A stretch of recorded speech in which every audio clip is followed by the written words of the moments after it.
It was a harrowing experience for residents of Isheri North, a boundary between Lagos and Ogun states, as their communities were submerged due to the release of water from Oyon Dam in Ogun State.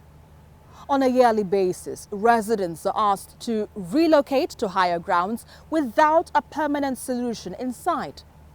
While everything appears to be normal again, the situation demands holistic effort on the part of the affected states and the federal government to address this environmental challenge. Welcome. I am Esther Mokwariola.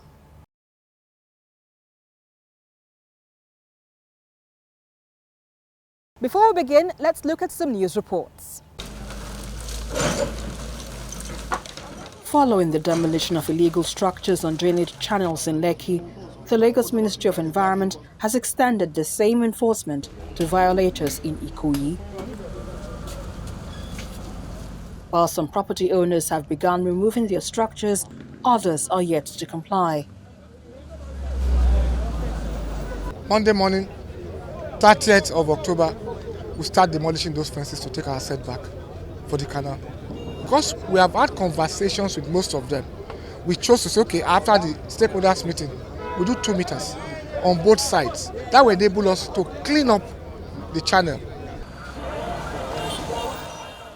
During their operations, the team also inspected Lagos-Badagry Expressway and found traders occupying the Blue Line Rail corridor. The traders were asked to leave the area to ensure public safety. The infrastructure met the market there. So it's for us to now put a human face to the narrative between Lamata, between the environment, and between the market owners. They are building a road infrastructure with taxpayers' money. You can't trade on it. The team also visited the Short Alaba Rago market, engaging with traders and urging them to conduct their business within the market premises. We are trying to emphasize it's not about the fine for government. The fine is just a consequence of what they have done. It's about keeping the environment very clean.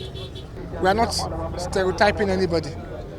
We're just doing the right thing for the populace, for public good.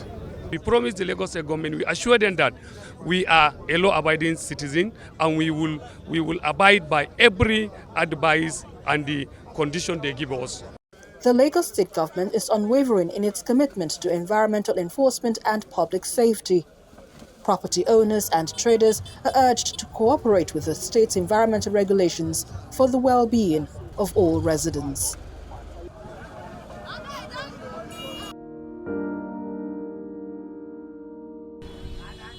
Water plays a vital role in our society, serving as a fundamental resource for domestic use, agriculture, hydroelectric power generation, and navigation. Yet, it remains a finite resource subject to urgent and conflicting demands. This conference, organized by the Nigeria Association of Hydrological Services, aims to address the complex challenges related to water resource management within the environment and society. Let us remember that we are stewards of a precious resource. Let us commit to responsible management, to the equitable distribution of water, and to the preservation of ecosystems that rely on it. Climate change is causing shifts in rainfall patterns, resulting in droughts and floods that pose serious threats to communities and livelihoods. To counter these impacts, adaptation measures such as water conservation, development of resilient infrastructure, and the adoption of climate-resilient agricultural practices are essential. Water should not be wasted. We should only use what we need, not in excess, because it takes a lot of effort technologically and financially to purify water and to get a bottle of water that is pure or potable.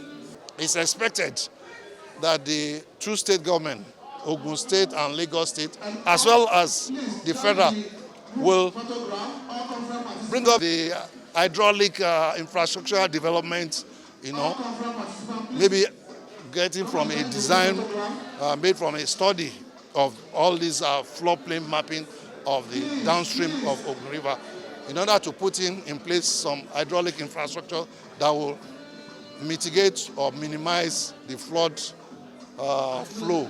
The relationship between water, society and the environment underscores the need for responsible water management.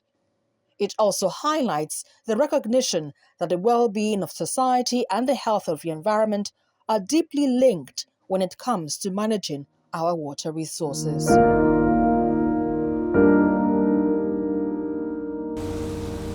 In Nigeria, climate change brings about challenges like droughts and floods. These often lead to crop failures, livestock losses, and reduced food production, ultimately affecting food availability. It's a water reservoir. Amid these concerns, key players in the agricultural sector have gathered to examine these pressing issues and work together to find practical solutions. We are looking forward to see how they can cushion the support for funding of how they take their goods from the farm to the market, because that is the only way we can be able to support these small-scale farmers. We're also looking at how can we grow more foods. How can we make sure that we are talking about organic farming, not inorganic, so that the issue of health-related issue, infection, disease will not continue to be rampant in communities. Nigeria should begin, as a matter of urgency, think about how to diversify urgently with immediate speed to agriculture as a means of sustainability. It's going to improve our GDP, it's going to have a sustainable environment, we're not going to have any pollution, and we'll be able to feed ourselves and feed the country. Experts say the most effective responses to climate change and food security challenges come from the experiences and actions of individuals living in frontline communities who directly feel its impacts. The key strategy to ensuring that there is food security in the context of climate change is two. One, you must deliberately craft policies that understand that the crisis we have is an existential crisis and it's a climate change crisis. Second, must take the people at every step of that journey, because in reality, they know more than you. Whether we are doing anything, our budgeting process, our development process, our expenditure, our revenue development process, everything, we must build in the issues of climate change into it. And follow the means. This meeting underscores that the fight against climate change and the quest for food security is in the hands of those who bear the brunt of these challenges. The knowledge and actions of local communities are invaluable in this collective effort.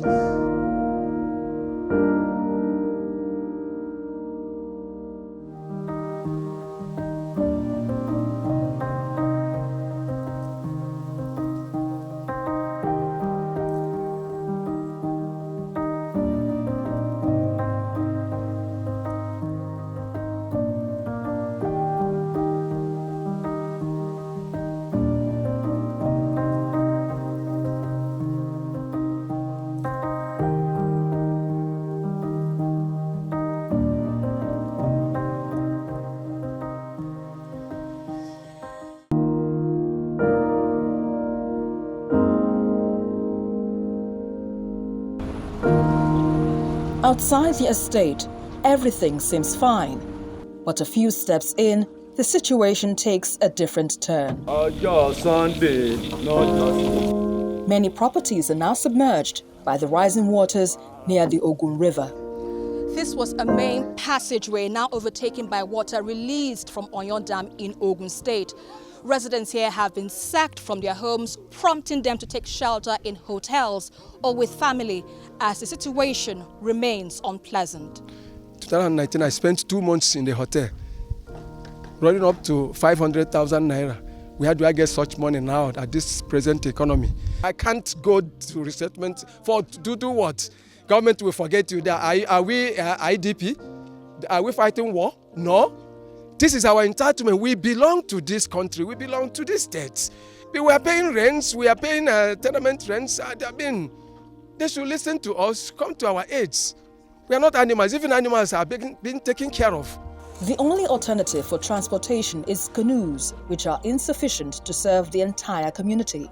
Many patiently wait for their turn to leave their waterlogged homes or wade through the floods with their belongings on their heads.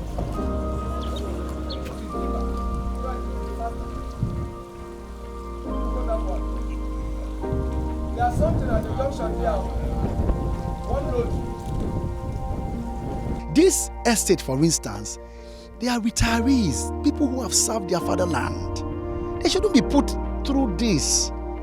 No wonder people are just like, hey, what's the use?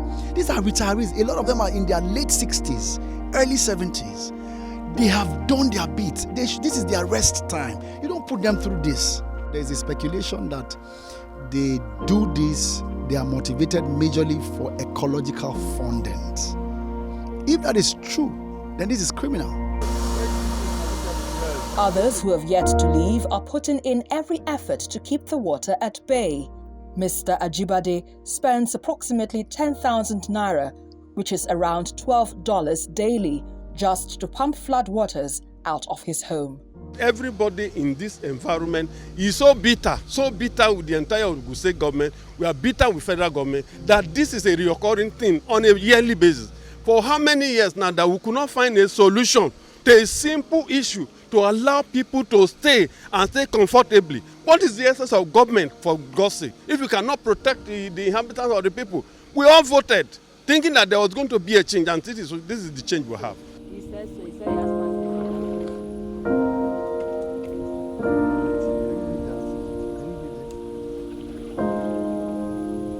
The river that overflows East Bank is that tiny river over there.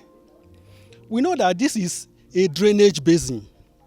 The government allocated this drainage basin. But what I think that can be done is those things that were identified in the Environmental Impact Assessment, the EIA, the government should look into them. Another thing that can be done as a palliative or maybe as a permanent solution is to build a levee down to this place. When there is a good levee, it will be able to hold the water. The government should come and take care of this canal. Wherever this water is coming out from, they have the capacity, they have the tenacity to do something that will ease off this punishment. I call it punishment because they know what to do. In the meantime, the Lagos State government revealed it is working with Ogun-Osun River Basin Authority to manage the release of water from the dam. It is also working on improving its flood prediction and early warning systems. Some areas are wetlands. Otherwise, people should not be living on wetland. It's the art truth. Let us speak it.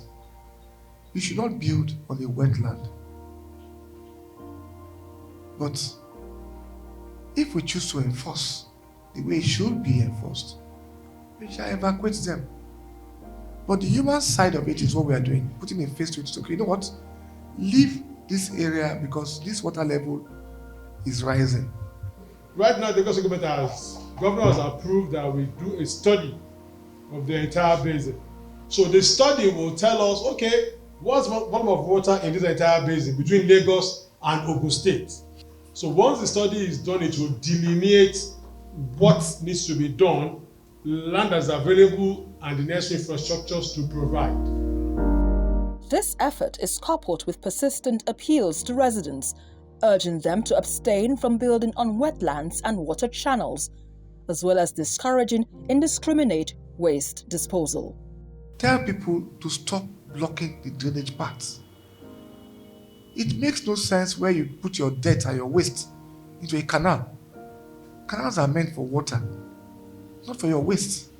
This is Lagos. It's not a jungle. And that's why you see us at times coming very hard. That we can't continue on this path. We'll self-destruct.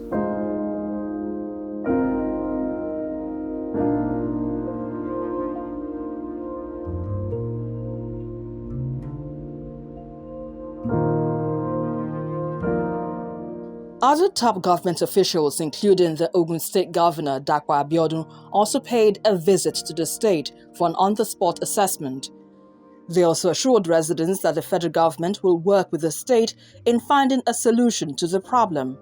I can say that under President Bola Ahmed Tinubu, And with the full support of our governor, the governor of Ogun State, we will find a permanent solution to this problem. Environmental challenges are here with us for a long time, and it therefore demands on us to be more environmentally responsible. We are providing solution for flooding with the entire Nigeria, not only in Ogun State. We have gone to other states, and we have visited Ogun now, and we have seen what has happened and has been happening. We are believing that by the grace of God, a solution has come. Some buildings may have to give way so that the drainages can become earthfalls where water can fall into. Again, like the minister said, we're going to now have a committee of us as government and yourselves, and also the federal government, so that you also have representatives in that committee that is taking a decision on what we're going to be doing here. In the meantime, it is worth noting that the water levels have subsided, allowing residents to return to their homes. However, resolving this environmental challenge demands more than just verbal commitments, penalties, and warnings. It requires strict adherence to town planning rules and the establishment of resilient infrastructure to adapt to this unique situation.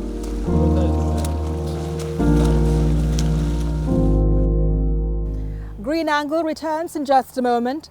Stay with us.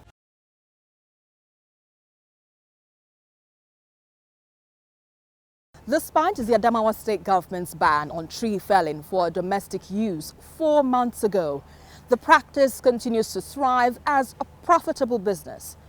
In response to this, the price of charcoal has surged from 1,500 naira to 6,000 naira, reflecting the government's efforts to enforce the law.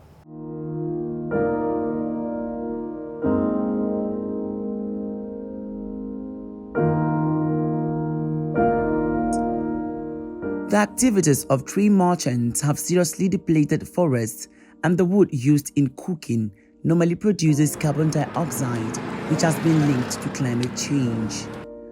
The Adamawa State is one of the states of the Federation that has a law against environment pollution and encroachment, as well as committee to monitor the ban after the State Assembly enacted it.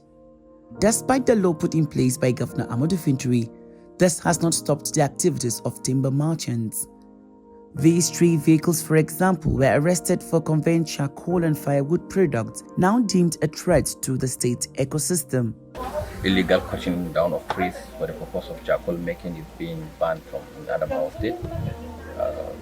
So we are making every effort to make sure that this pronouncement is being put to order, and then it's here to stay. But the ban on charcoal and firewood is having an adverse effect on the price of cooked food like roasted fish and meat. Some food vendors shared their challenges with TVC News. For God, there is no lies, because everything is too cost now. As we are selling this fish, we have just managed because of everything is cost, even charcoal, even the fish, because of transportation, we are just suffering and nothing move now, no market again. They want the government to assist them with an alternative means to generate light for cooking, as they don't have resources to purchase gas for cooking. Before we are buying charcoal 2,000 per bag, 2,500, and now charcoal don't reach 6,500. We are calling government, let them help us because of our business to do something for us. The State Commissioner for Environment spoke on the plan put in place by Governor Amadou Fintiri to protect the environment. Because recently, last year, Adamawa State have experienced a climate change, as you know.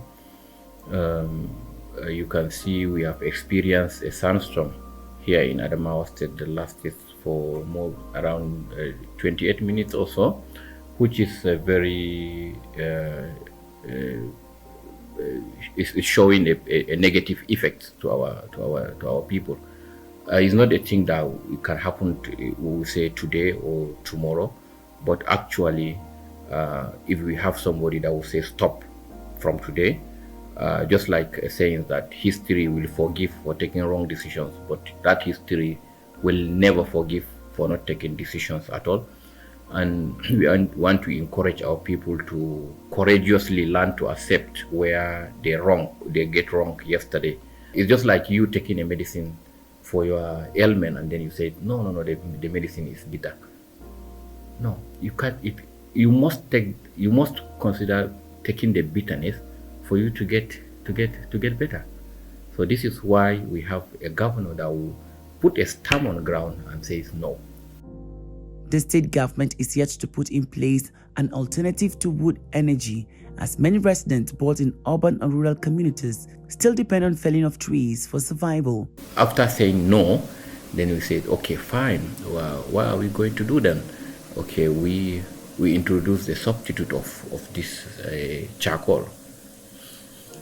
There we went on doing some research and then finding out a solution to that. And then we understand that we have briquettes here, which these are the briquettes, and then these are the starters. And then we collaborate with the United Nations that give us who are very firm and on cutting down of trees. They introduced to us a new stuff and then a new gadget that we can train our women in their localities to come up about getting their food done, but not using the charcoal at all. Some research even shows that if a woman cook with the firewoods and then or sort of this charcoal, it's like that woman smoke 36 packs of cigarettes at once, which is very, very dangerous to our body and dangerous to our women as well. So the briquettes are here. We teach plenty of our women how to make the briquettes. The making of briquettes is very simple. Is a raw material that we usually throw out without knowing that these are the things that we can regenerate it and then reproduce it and then make it habitable into our environment and then make it very friendly for our usage. The briquettes are here, and then we have trained a lot of women how to make the briquettes, and then the training are still ongoing. And then if you parboil your rice half done, you can put it here, and then it will cook itself with this. And then this one too is being brought from the United Nations.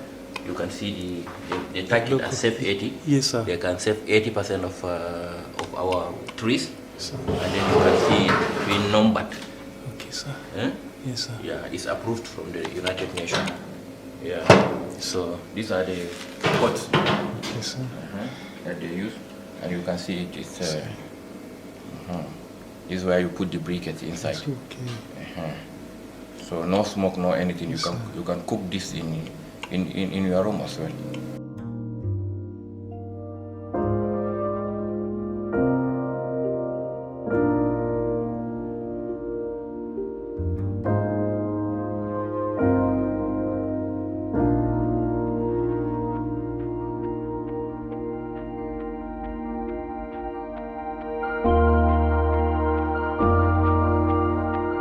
A medical doctor in the state shares the adverse effects of wood smoke and urges residents to change their source of cooking. He explains that findings show that charcoal production and usage are linked with specific adverse health outcomes such as respiratory diseases, cardiorespiratory and neurological diseases, cancer, DNA damage, carbon monoxide poisoning, physical injury, sick house syndrome, unintentional weight loss and body mass index reduction, increase in blood pressure and co-death.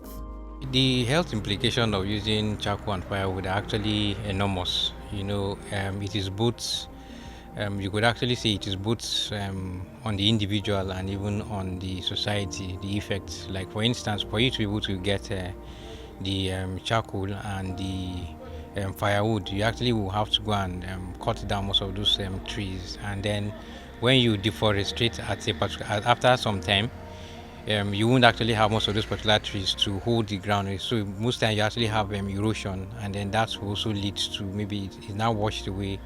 In fact, it can even cause flood disasters in some particular areas. The law banning the felling of trees for domestic purposes in Adamawa State is proving difficult to enforce, and this will remain a challenge so long as the residents do not have a cheap alternative source of cooking.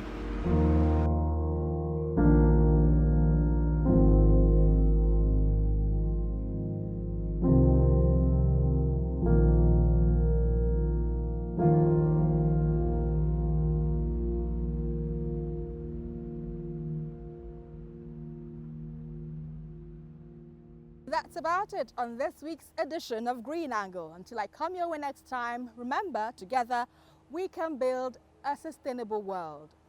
I am Esther Mokwariola. Bye for now.